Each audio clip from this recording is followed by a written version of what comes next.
আসসালামু আলাইকুম, স্বাগত জানাচ্ছি আরটিভির সকালের সংবাদে। আপনাদের সঙ্গে আছি আমি সিনথিয়া রহমান। অপকর্ম করলে বিএনপিকেও ছুঁড়ে মারবে জনগণ, এমন মন্তব্য করে নিজ দলের নেতাকর্মীদের সতর্ক করেছেন দলটির মহাসচিব মির্জা ফখরুল ইসলাম আলমগীর। মঙ্গলবার বিকেলে ঠাকুরগাঁও সদর ও জগন্নাথপুর উপজেলার বিভিন্ন স্থানে গণসংযোগ অনুষ্ঠানে এ কথা বলেন তিনি। ভিন্ন মতের মানুষের সাথে শত্রুতার সংস্কৃতি বদলানোর আহ্বান জানান মির্জা ফখরুল। ঠাকুরগাঁও প্রতিনিধির পাঠানো তথ্যচিত্রে বিস্তারিত জাকারিয়া খানের রিপোর্টে। আগামী নির্বাচন ঘিরে গণসংযোগ করছে দেশের অন্যতম প্রধান রাজনৈতিক দল বিএনপি। এর অংশ হিসেবে মঙ্গলবার ঠাকুরগাঁয়ের বিভিন্ন স্থানে গণসংযোগ করেন বিএনপি মহাসচিব মির্জা ফখরুল ইসলাম আলমগীর। সে সময় তিনি বলেন, বিএনপি সংস্কার চায় বলেই অনেক আগেই সংস্কারের ৩১ দফা প্রস্তাব করেছে।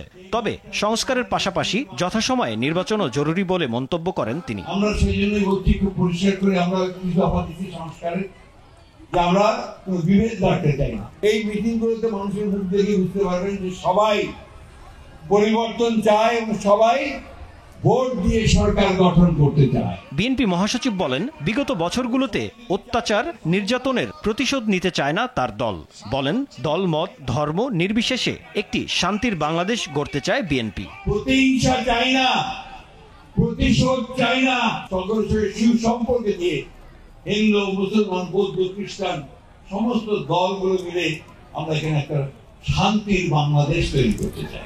এর আগে নিজ জেলায় পৌঁছে বিভিন্ন প্রতিষ্ঠান ও মসজিদে সাধারণ মানুষের সাথে মতবিনিময় করেন মির্জা ফখরুল ইসলাম আলমগীর। জাকারিয়া খান, আরটিভি।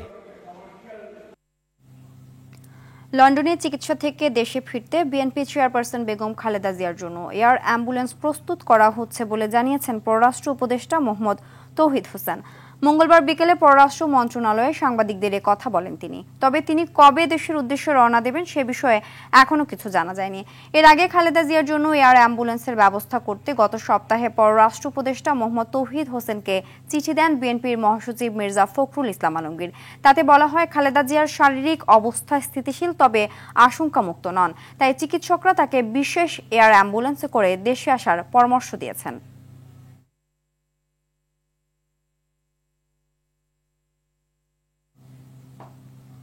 চলছে পুলিশ সপ্তাহ। ৪ দিনের এই আয়োজন চলবে ২ মে পর্যন্ত।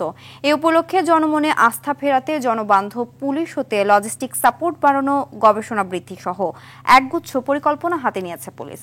দ্বিতীয় দিনে রাজধানী সহ সারা দেশে বিভিন্ন কার্যক্রম পরিচালনা করা হচ্ছে।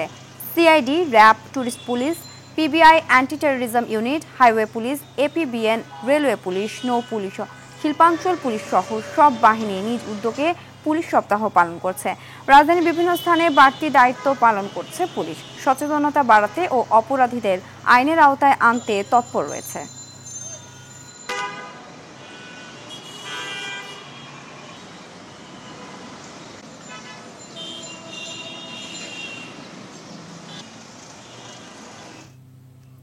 রাজধানীর হাতিঝিল মোড় থেকে সরাসরি যুক্ত হচ্ছেন সহকর্মী দীপন দেওয়ান।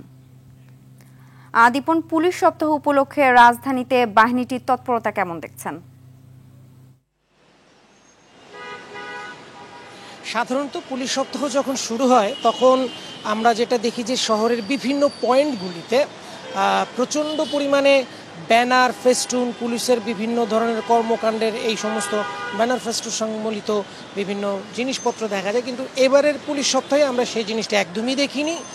শহরের কোথাও এই পুলিশ সপ্তাহ নিয়ে কোনো ধরনের অতিমাত্রায় প্রচারণা তেমন কিছু নেই। এমনকি পুলিশ সপ্তাহের উদ্বোধন যখন করেন প্রধান উপদেষ্টা, সেই সময় মাঠে কোনো প্যারেড, বিশাল আড়ম্বর কোনো অনুষ্ঠানও ছিল না। মানে অনাড়ম্বর একটি অনুষ্ঠানের মধ্য দিয়েই এবারের পুলিশ সপ্তাহ শেষ হচ্ছে। আর এবারের পুলিশ সপ্তাহে গতকালকে আইজিপিকে সামনে পেয়ে পুলিশ সদস্যরা অনেক ধরনের দাবি দেওয়া তুলেছেন। সেই দাবি দেওয়ার মধ্যে যদি আমি একটু উল্লেখ করি, সেখানে বলা যায় যে পুলিশ কমিশন বলতে একটি বিষয়কে তারা খুব দ্রুত বাস্তবায়নের দাবি জানিয়েছেন। কারণ হচ্ছে বিগত সময়গুলোতে, বিগত সরকারের সময়ে পুলিশকে মানুষ, রাজনৈতিক দলগুলো তাদের প্রয়োজনে ব্যবহার করেছেন এবং যার কারণে বিভিন্ন সময়ে এই রাজনৈতিক ব্যবহারের ফলে পুলিশ সাধারণ মানুষের কাছে বিতর্কিত হয়েছে এবং যার প্রভাব দেখা গেছে ৫ আগস্টের আগে যেই জুলাই আগস্ট আন্দোলন ছিল সেই সময়টাতে। এবং এই সমস্ত দাবি দেওয়া পুলিশের কাছে তুলে ধরার পরে আইজিপি বাহারুল আলম তিনিও বলেছেন যে পুলিশ সদস্যরা এবারের পুলিশ সপ্তাহে যে দাবিগুলো তুলেছেন সেগুলো খুবই যৌক্তিক এবং সেগুলি ধাপে ধাপে বাস্তবায়ন করা হবে এবং আগামী যেই নির্বাচনটি রয়েছে সেখানে যেন পুলিশ সদস্যরা কোনো ধরনের বিতর্ক ছাড়া কোনো ধরনের চাপের প্রভাবে নতি স্বীকার না করেন এবং এই চাপমুক্ত হয়ে যেন তারা আগামীতে যেই নির্বাচনটি বাংলাদেশে অনুষ্ঠিত হবে সেখানে সুষ্ঠুভাবে স্বাভাবিকভাবে তারা যেন নিরপেক্ষভাবে দায়িত্বটি পালন করতে পারেন এমন বেশ কিছু দিক নির্দেশনা দিয়েছেন। আগামীকালকে এই পুলিশ সপ্তাহের সমাপনী দিনে বিভিন্ন শ্রেণী পেশার মানুষের সাথেও পুলিশ সদস্যদের একটি আলোচনা রয়েছে, তার মধ্য দিয়েই এবারের পুলিশ সপ্তাহটি শেষ হবে। সিনথিয়া, ধন্যবাদ। বৃষ্টির দেখা নেই, তীব্র খরায় পড়ছে হবিগঞ্জের চা বাগান। গত বছরের চেয়ে উৎপাদন কমেছে প্রায় ৮০%। ফলে দেশে চা উৎপাদন লক্ষ্যমাত্রা পূরণ না হওয়ার শঙ্কা দেখা দিয়েছে। তাই চা শিল্পকে বাণিজ্য মন্ত্রণালয় থেকে কৃষি মন্ত্রণালয়ের অধীনে এনে সেচ, বিদ্যুৎ ও ব্যাংক ঋণের সুবিধা দেওয়ার দাবি জানান চা বাগানের ব্যবস্থাপকরা। হবিগঞ্জ সংবাদদাতার পাঠানো প্রতিবেদন জানাচ্ছেন সৈয়দা সামিয়া তামান্না। চা বাগান মানেই সবুজের সমারোহ, ছড়ায় মুগ্ধতা, কিন্তু তীব্র খরায় বিবর্ণ হয়ে যাচ্ছে গাছগুলো। পানির অভাবে আসছে না নতুন কুড়ি। পর্যাপ্ত বৃষ্টি না হয় প্রখর রোদে পড়ছে হবিগঞ্জের ২৪টি চা বাগান। সাধারণত মার্চ মাসে গুণগত মানসম্পন্ন চা উৎপাদিত হয়, তবে তীব্র খরায় পানির সংকটে চা গাছের শিকড় শুকিয়ে পাতা ঝরে যাচ্ছে, নতুন করে গজাচ্ছে না পাতা। চা বাগানের ব্যবস্থাপকরা বলছেন পানির স্তর নিচে নেমে যাওয়ায় কৃত্রিমভাবে সেচ দেওয়া সম্ভব হচ্ছে না। অক্টোবরের পরে একবারে রেইন সিজ হয়ে গেছে, যেটার জন্য আমাদের প্রোডাকশন এজ ওয়েল এস আমাদের কোয়ালিটি দুইটাতেই হ্যাম্পার হচ্ছে। বৃষ্টি শুরু হলেও খরার প্রভাব কাটাতে সময় লাগবে আরও অন্তত ৩ মাস। ফলে চা উৎপাদনের কাঙ্ক্ষিত লক্ষ্যমাত্রা ব্যাহত হবে, আর্থিক ক্ষতির মুখে পড়বে চা বাগান মালিকরা। তাই চা শিল্পকে বাণিজ্য মন্ত্রণালয় থেকে কৃষি মন্ত্রণালয়ের আওতায় এনে সেচ, বিদ্যুৎ ও ব্যাংক ঋণের সুবিধা দেওয়ার দাবি জানান চা বাগানের ব্যবস্থাপকরা। এখন আরবির বিল আমি দিচ্ছি ১২ টাকা করে, আর যদি কৃষিতে দিচ্ছি ৩.৫ টাকা করে। তো সেখানে আমি যদি ৩.৫ টাকা করে দিই তাহলে আমার জন্য সুবিধা হইতো, আমার জন্য ভাইবাল হইতো। আমি তাহলে আরবির মাধ্যমে আমার ইরিগেশন সেট চালাইলে আমার জন্য সুবিধা হইতো। এটা একটা অবশ্যই সুবিধা আছে সরকার যদি এইখানে একটু খেয়াল করে। চলতি বছর দেশে চা উৎপাদন লক্ষ্যমাত্রা ধরা হয়েছিল ৯,৩০,০০,০০০ কেজি, তবে প্রাকৃতিক বিপর্যয়ের কারণে তা এখন হুমকির মুখে। সৈয়দা সামিয়া তামান্না, RTV। বর্ষাকাল আসার আগেই বেড়ে গেছে মশার উপদ্রব। ঢাকনা ছাড়া অপরিষ্কার ড্রেন আর যেখানে সেখানে মশা জন্মাবার রসদ থাকায় দুর্ভোগ পোহাচ্ছেন কিশোরগঞ্জ শহরবাসী। সাল পাল্টে নতুন বছর এলেও মশা নিধনে কোনো উদ্যোগ নেই পৌর কর্তৃপক্ষের। শরফুদ্দিন জীবনের পাঠানো তথ্য ও চিত্রে বিস্তারিত জানাচ্ছেন লামিয়া তানজিল মাহমুদ। এ যেন মশাদেরই স্বর্গরাজ্য। পাড়া মহল্লায় ঢুকলেই চোখে পড়ে মশার অবাধ বিচরণ। কয়েল কিংবা স্প্রে সবকিছুই যেন হার মানছে মশার কাছে। কিশোরগঞ্জ পৌরসভার ৯টি ওয়ার্ডের প্রত্যেক এলাকায় রয়েছে এমন ছোট বড় অসংখ্য ড্রেন। তবে ড্রেন থাকলেও নেই ঢাকনা। খোলা থাকায় পলিথিন, প্লাস্টিক আর আবর্জনা জমে তৈরি হয়েছে মশাদের অভয়ারণ্য। খোলা ড্রেনে ময়লা আবর্জনা ফেলায় তা পচে ছড়াচ্ছে দুর্গন্ধ, প্রজনন হচ্ছে ডেঙ্গু, ম্যালেরিয়া সহ বিভিন্ন জীবাণুবাহী মশার। ঢাকঢোল পিটিয়ে মশা নিধন কার্যক্রম কেবল উদ্বোধনেই সীমাবদ্ধ। ছাগল লাইনে আমি ঘরের সামনে বান্ধার সাথে সাথে হাজার হাজারে এই মশা আইছে, আগুন দিয়ে ফুটতেছি, পটপট করে ফুটতেছে। ফুলে কি একটা ফুরে 10টা ফুরে আর হাজার হাজার আইতেই আছে। এইরকম কোন জায়গা আমার জানা মতে নাই যে জেনে দাঁড়াইলে মশা কামড়ায় না। আমরা আশা করব যে পৌর কর্তৃপক্ষ অন্ততপক্ষে প্রতিদিন না হোক সপ্তাহে 15 দিনে বা মাসে 1-2 বার যেন জমে থাকা পানি যেখানে মশারা ডিম পারে সেইগুলো যেন তারা ধ্বংস করে। এদিকে ডেঙ্গুর উপদ্রব মোকাবিলা সহ খোলা ড্রেন এবং মশা নিধনের জন্য কাজ চলছে বলে জানান কিশোরগঞ্জ পৌরসভার প্রশাসক। ডেঙ্গুর একটি সিজন রয়েছে, সেক্ষেত্রে আমাদের প্রতিদিনই টিম বের হবে এবং অ্যাডাল্টিসাইড এবং লার্ভিসাইড 2 ধরনের ওষুধই আমরা ছিটাবো। মশার বংশ বিস্তার রোধে দ্রুত পদক্ষেপ নেবে পৌর কর্তৃপক্ষ, এমনটাই প্রত্যাশা কিশোরগঞ্জ পৌরবাসীর। লামিয়া তানজিল মাহমুদ, RTV। 2 মাস বন্ধ থাকার পর আজ মধ্যরাত থেকে চাঁদপুরের পদ্মা ও মেঘনা নদীর মোহনায় মাছ শিকারে নামছে জেলেরা। নিষেধাজ্ঞা শেষ হওয়ার আগ মুহূর্তে ব্যাপক প্রস্তুতি নিচ্ছে জেলেরা। কাঙ্ক্ষিত মাছ শিকারে ধার দেনা পরিশোধ করে স্বপ্ন দেখছেন ঘুরে দাঁড়ানোর। ইলিশের পোনা জাটকা রক্ষায় গত 1 মার্চ থেকে নদীতে মাছ শিকারে নিষেধাজ্ঞা দেয় সরকার। চাঁদপুর থেকে শরীফ চৌধুরী পাঠানো তথ্যচিত্রে বিস্তারিত জানাচ্ছেন আব্দুল হামিদ। 2006 সাল থেকে দেশের মাছের অভয়াশ্রমগুলোতে নিষেধাজ্ঞা দিয়ে আসছে সরকার। সেই ধারাবাহিকতায় গত 1 মার্চ থেকে চাঁদপুরের পদ্মা ও মেঘনা নদীর মোহনায় বন্ধ ছিল মাছ শিকার। ঝাটকা শিকার কমিয়ে ইলিশের উৎপাদন বাড়াতেই সরকারের এমন সিদ্ধান্ত।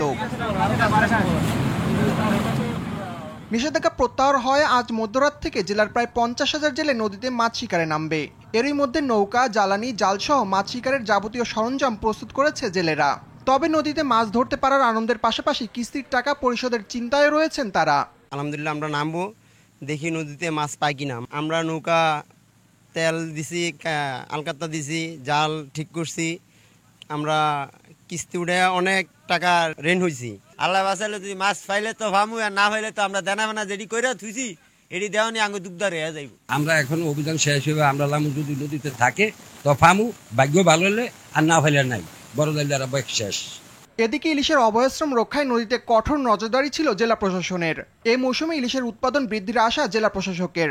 জাটকা রক্ষা যে অভিযানটা আমরা পরিচালনা করেছি এটা অত্যন্ত সফল হয়েছে এবং এর ফলে এই অঞ্চলে ইলিশের উৎপাদন বাড়বে এবং আলটিমেটলি আমাদের জেলে যারা আছে তারাই আর্থিকভাবে একটু স্বাবলম্বী হবে এবং তারাই সবচেয়ে বেশি লাভবান। নিষেধাজ্ঞা চলাকালে নিবন্ধিত 44,035 জেলেকে 40 কেজি করে চাল দেয় সরকার। এবার নিষেধাজ্ঞা অমান্য করে মাছ শিকারের দায়ে 3 শতাধিক জেলেকে আটক করে বিভিন্ন মেয়াদে কারাদণ্ড দেয় ভ্রাম্যমাণ মোবাইল কোর্ট। একই সাথে তাদের কাছ থেকে 3.5 লক্ষ টাকা জরিমানা আদায় করা হয়। আব্দুল হামিদ, RTV। আইডিএলসি পরিবর্তনের পথে বাংলাদেশ। হরিজন সম্প্রদায়ের জন্য একাধিক বহুতল ভবন ও স্কুল নির্মাণের ঘোষণা দিয়েছেন অন্তর্বর্তীকালীন সরকারের উপদেষ্টা আসিফ মাহমুদ। নিপীড়িত হরিজন সম্প্রদায়ের মানুষের জীবনমান উন্নয়ন বিষয়ক মত বিনিময় সভায় তিনি এ ঘোষণা দেন। আসিফ মাহমুদ বলেন, হরিজন সম্প্রদায়ের আবাসনের জন্য গণকটুলি ও মিরুঞ্জিল্লা সুইপার কলোনিতে 2টি 10তলা, ধলপুরে 9টি 10তলা এবং পোস্তগোলায় একটি 6তলা ভবন নির্মাণ করা হবে, যার প্রতিটি ভবনে একটি ফ্লোর শিশুদের লেখাপড়ার জন্য স্কুল হিসাবে তৈরি করা হবে। এছাড়া মাদক এবং অপরাধমূলক কাজ থেকে দূরে রাখতে খেলার মাঠ ও বেকার সমস্যা সমাধানে হরিজন সম্প্রদায়ের জন্য সিটি কর্পোরেশনগুলোতে শূন্য পদে নিয়োগ দেওয়া হবে বলেও জানান উপদেষ্টা আসিফ মাহমুদ।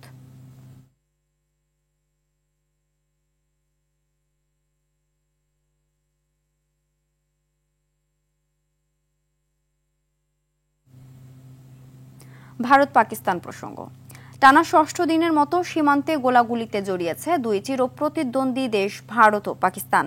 ভারতীয় গণমাধ্যম এনডিটিভির খবরে বলা হয়, যুদ্ধবিরতি লঙ্ঘন করে লাইন অফ কন্ট্রোলে প্রথমে গুলিবর্ষণ করেছে পাকিস্তান, এরপর পাল্টা গুলি চালায় ভারতও। এদিকে আগামী 24 থেকে 36 ঘন্টার মধ্যে পাকিস্তানে ভারত সম্ভাব্য সামরিক হামলা চালাতে পারে বলে সতর্ক করেছে পাকিস্তান। শেষ পর্যন্ত কি আরও একটি যুদ্ধের মুখোমুখি হতে চলেছে বিশ্ব? লাইন অফ কন্ট্রোলে টানা 6ষ্ঠবারের মতো একে অপরের বিপক্ষে গোলাগুলিতে লিপ্ত হয়েছে 2 পারমাণবিক শক্তিধর দেশ ভারত ও পাকিস্তান। মঙ্গলবার রাতে নিয়ন্ত্রণ রেখার নওশেরা, সুন্দরবানি এবং আখনুর সেক্টরে গোলাগুলির এ ঘটনা ঘটে। ভারতীয় গণমাধ্যম এনডিটিভির খবরে বলা হয়, বিনা উস্কানিতে যুদ্ধবিরতি লঙ্ঘন করে লাইন অফ কন্ট্রোলে প্রথমে গুলিবর্ষণ করে পাকিস্তান, এরপর পাল্টা গুলি চালায় ভারতীয় সেনাবাহিনী। ভারতীয় সংবাদ মাধ্যমগুলো বলছে, কাশ্মীরের পেহেলগামে বন্দুক হামলার জবাব দিতে সামরিক অভিযানের বিষয়ে সবুজ সংকেত দিয়েছেন ভারতের প্রধানমন্ত্রী নরেন্দ্র মোদী। নিজ দেশের সশস্ত্র বাহিনীকে সামরিক অভিযানের বিষয়ে পূর্ণ স্বাধীনতা দিয়েছেন তিনি। এ বিষয়ে আজ মন্ত্রিসভার নিরাপত্তা বিষয়ক কমিটি সিসিএস এর সঙ্গে আবারও আলোচনায় বসার কথা রয়েছে তার। এদিকে আগামী কয়েক ঘন্টার মধ্যে পাকিস্তানে ভারত সম্ভাব্য সামরিক হামলা চালাতে পারে বলে সতর্ক করেছে ইসলামাবাদ। পাকিস্তানের তথ্য ও সম্প্রচার মন্ত্রী আতাউল্লাহ তারার জানান, ইসলামাবাদের কাছে বিশ্বাসযোগ্য গোয়েন্দা তথ্য আছে যে ভারত আগামী 24 থেকে 36 ঘন্টার মধ্যে পাকিস্তানে সামরিক হামলা চালানোর পরিকল্পনা করছে। তাই এ বিষয়ে যথাযথ জবাব দিতে নিজ দেশের সেনাবাহিনীকে সর্বোচ্চ সতর্ক থাকার পরামর্শ দিয়েছেন তিনি। ইমতিয়াজ আহমেদ, RTV। জুলাই আন্দোলনে অংশ নেওয়া শিক্ষার্থীদের বিরুদ্ধে দায়ের করা মামলা প্রত্যাহার সহ 4 দফা দাবিতে আন্দোলন করছে বরিশাল বিশ্ববিদ্যালয়ের শিক্ষার্থীরা। গত রাতে ঢাকা কুয়াকাটা মহাসড়ক 2 ঘন্টা অবরোধ করে রাখে শিক্ষার্থীরা। মশাল মিছিলের পর মহাসড়ক অবরোধ করেন তারা। শিক্ষার্থীরা জানান একাধিকবার মামলা প্রত্যাহারের দাবি জানালেও ব্যবস্থা নেয়নি বিশ্ববিদ্যালয় প্রশাসন, তাই আন্দোলন করতে বাধ্য হয়েছেন তারা। তবে রাত 10:30টার দিকে পুলিশ ও সেনাবাহিনীর হস্তক্ষেপে অবরোধ তুলে নেন শিক্ষার্থীরা।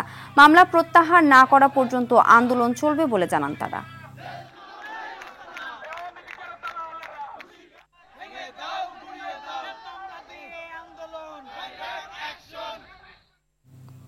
বরিশাল বিশ্ববিদ্যালয় থেকে সরাসরি যোগ দিচ্ছেন সহকর্মী আরিফুল ইসলাম। আরিফ, শিক্ষার্থীদের আন্দোলনের বিষয়ে সবশেষ কি তথ্য আছে আপনার কাছে? সেন্থিয়া, ধন্যবাদ আপনাকে। আসলে আন্দোলন চলছে বরিশাল বিশ্ববিদ্যালয়ের গভীর রাত অব্দি পর্যন্ত কিন্তু আন্দোলনের অন্তর্ভুক্ত ছিল এই বরিশাল বিশ্ববিদ্যালয় এবং সামনের যে প্রধান সড়ক বরিশাল কুয়াকাটা মহাসড়ক সেটাই।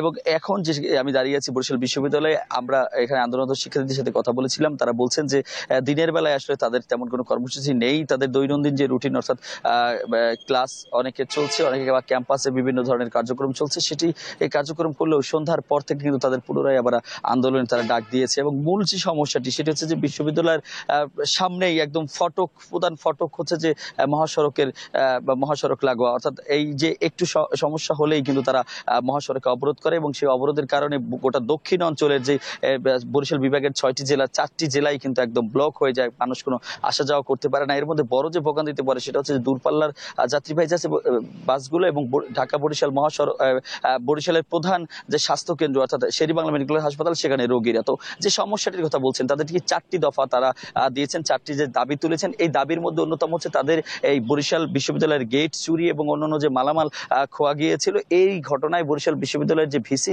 এর পক্ষ থেকে একটি সাধারণ ডায়েরি এবং মামলা করা হয়েছিল, সেই মামলায় অনেককেই আসামি করা হয়েছে। তো এই মামলা যেন তুলে নেওয়া হয় এবং বরিশাল বিশ্ববিদ্যালয়ের যিনি ভিসি রয়েছেন তার নিঃশর্ত ক্ষমা চেতে হবে। বরিশাল বিশ্ববিদ্যালয়ের যে রেজিস্ট্রার, সেই রেজিস্ট্রারকে এখান থেকে পদত্যাগ করতে হবে এবং বরিশাল বিশ্ববিদ্যালয়ের যে স্বৈরাচার সাথে যারা জড়িত তাদেরকে অপসারণ করতে হবে। এই যে দাবিগুলো, এই দাবিগুলোর প্রেক্ষিতে কিন্তু তারা দীর্ঘদিন যাবৎ প্রথমে আন্দোলন করতেছিল। এবং আপনি জানবেন যে গত 4 দিন যাবৎ কিন্তু বরিশাল বিশ্ববিদ্যালয়ের যে রেজিস্ট্রার রয়েছে তার রুমে বা তার কক্ষে তালা মারা রয়েছে। তালা মারা থাকার কারণে আমরা ইতিমধ্যে কথা বলেছিলাম এই রেজিস্ট্রার সংশ্লিষ্ট দপ্তরের অন্যান্য যারা কর্মকর্তা রয়েছে, তারা বলছেন যে প্রচুর পরিমাণে কাজ জমে আছে কিন্তু তারা করতে পারছে না। এই কাজের মধ্যে কিন্তু শিক্ষার্থীদের কাগজপত্রের যেই গুরুত্ব বহন করে সেগুলো কিন্তু তারা আটকা রয়েছে। সুতরাং কোনো কাজই কিন্তু এখন বরিশাল বিশ্ববিদ্যালয় হচ্ছে না। অতঃপর দিকে শিক্ষার্থীরা আমাদেরকে যেমন জানিয়েছেন তাদের এই দাবি দাও না মানা হলে তারা এই আন্দোলন চালিয়ে যাবে। তো এই আন্দোলনের সমস্যা যেটি দেখা দেয় সেটি হচ্ছে যে গতকালকে রাতে যখন বাংলাদেশ সেনাবাহিনীর সদস্য এবং বরিশাল মেট্রোপলিটন পুলিশের সদস্যরা তাদেরকে বোঝানোর চেষ্টা করছে, শিক্ষার্থীরা কিন্তু কোনো বুঝি কাজে লাগাচ্ছে না। তারা বলছেন যে তাদের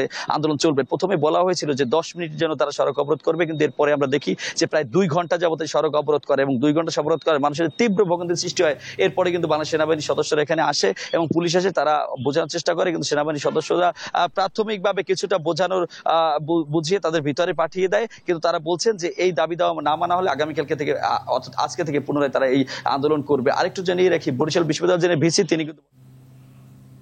ধন্যবাদ।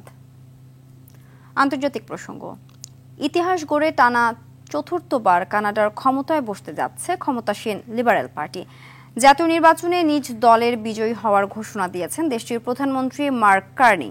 দেশটির 343 আসনের হাউস অফ কমন্সে লিবারেল পার্টি পেয়েছে সর্বোচ্চ 168 আসন। নিকটতম কনজারভেটিভ পার্টি পেয়েছে 144টি আসন। সরকার গঠন করতে লাগবে 172 আসন। তাই তৃতীয় ও চতুর্থ স্থানে থাকা যে কোনো একটি দলের সঙ্গে জোট গঠন করতে হবে কার্নির দলকে। ইমতিয়াজ আহমেদের রিপোর্ট। নির্বাচনে জয়ের পর কানাডা জুড়ে উচ্ছ্বাসে মাতেন ক্ষমতাসীন লিবারেল পার্টির সমর্থকরা। দেশটির প্রধানমন্ত্রী মার্ক কার্নির নেতৃত্বে এবারের নির্বাচনে সবচেয়ে বেশি আসন পায় তারা। দেশটির হাউস অফ কমন্সের 343 আসনের মধ্যে লিবারেল পার্টি পেয়েছে সর্বোচ্চ 168টি আসন। বিরোধী দল কনজারভেটিভ পার্টি পেয়েছে 144 আসন, বিকিউ 23টি, নিউ ডেমোক্রেটিক পার্টি 7টি এবং গ্রিন পার্টি পেয়েছে 1টি আসন। সরকার গঠনে প্রয়োজন 172 আসন, সেখান থেকে 4টি আসন কম পাওয়ায় কার্নিকে একটি দলকে কাছে টানতে হবে। কানাডার উপর শুল্ক আরোপ ও দেশটি দখল করে নেয়া নিয়ে মার্কিন প্রেসিডেন্ট ডোনাল্ড ট্রাম্পের কটু মন্তব্যে ভোটারদের মাঝে তার তীব্র প্রতিক্রিয়া দেখা যায়। জনগণের মধ্যে তীব্র দেশপ্রেমের জোয়ার ওঠে। নির্বাচনী পরিবেশও পুরোপুরি বদলে যায়। নির্বাচনে প্রধান বিরোধী দল কনজারভেটিভ পার্টির প্রধানমন্ত্রী প্রার্থী পিয়েরে পোলিয়েভর পরাজয় মেনে নিয়ে বিজয়ী কার্নিকে অভিনন্দন জানিয়েছেন। রাজধানী অটোয়ায় সমর্থকদের উদ্দেশ্যে দেয়া প্রথম ভাষণে মার্ক কার্নি বলেন, কানাডা কখনোই যুক্তরাষ্ট্রের কাছে নথি স্বীকার করবে না। যখন আমি প্রেসিডেন্ট ট্রাম্পের সঙ্গে বসব, তখন দুই দেশের ভবিষ্যৎ অর্থনৈতিক ও নিরাপত্তা সম্পর্ক নিয়ে আলোচনা করব। আমাদের এটা মাথায় থাকবে যে কানাডিয়ানদের সমৃদ্ধির জন্য যুক্তরাষ্ট্র ছাড়াও আরো অনেক বিকল্প আছে। যুক্তরাষ্ট্রকে পাল্টা হুমকিও দেন মার্ক কার্নি। আমি কয়েক মাস ধরে যে বিষয়ে সতর্ক করে যাচ্ছি তা হলো যুক্তরাষ্ট্র আমাদের ভূমি, সম্পদ, পানি ও সর্বোপরি কানাডা দখলে নিতে চায়। এটি কেবলই একটি নিষ্ক্রিয় হুমকি নয়। প্রেসিডেন্ট ট্রাম্প আমাদের ভেঙে ফেলার চেষ্টা করছেন যেন যুক্তরাষ্ট্র কানাডাকে কিনে নিতে পারে। ট্রাম্পের এমন ভাবনা কোনোদিনই বাস্তবায়ন হবে না। নির্বাচনে বিজয়ী হওয়ায় মার্ক কার্নিকে অভিনন্দন জানিয়েছে যুক্তরাজ্য, ফ্রান্স, চীন, ইউক্রেন সহ বিশ্বের বিভিন্ন দেশের সরকার প্রধানরা। তবে কার্নির জয়ে এখনো নিশ্চুপ যুক্তরাষ্ট্রের president Donald Trump. Imtiaz Ahmed, RTV। ফিলিস্তিনের গাজায় ইসরায়েলি বাহিনীর বর্বরতায় আরও 51 জন নিহত হয়েছে। অঞ্চলটিতে চরম আকারে পৌঁছেছে খাদ্য সংকট। পাশাপাশি নানা রোগে আক্রান্ত হচ্ছে শিশু, নারী সহ সাধারণ মানুষ। এ অবস্থায় মৃত্যুর মিছিলে যুক্ত হচ্ছে একের পর এক ফিলিস্তিনির নাম। তবে ইসরায়েলের দাবি, গাজায় মানবিক সংকটের কোনো প্রমাণ নেই। বিস্তারিত রাকিব হাসানের রিপোর্টে। মৃত্যুর এই মিছিল যেন থামছেই না। ইসরায়েলি বাহিনীর বর্বর হামলা, খাদ্য সংকট, চিকিৎসা ও ওষুধের অভাবে প্রাণ হারাচ্ছে ফিলিস্তিনের সাধারণ মানুষ।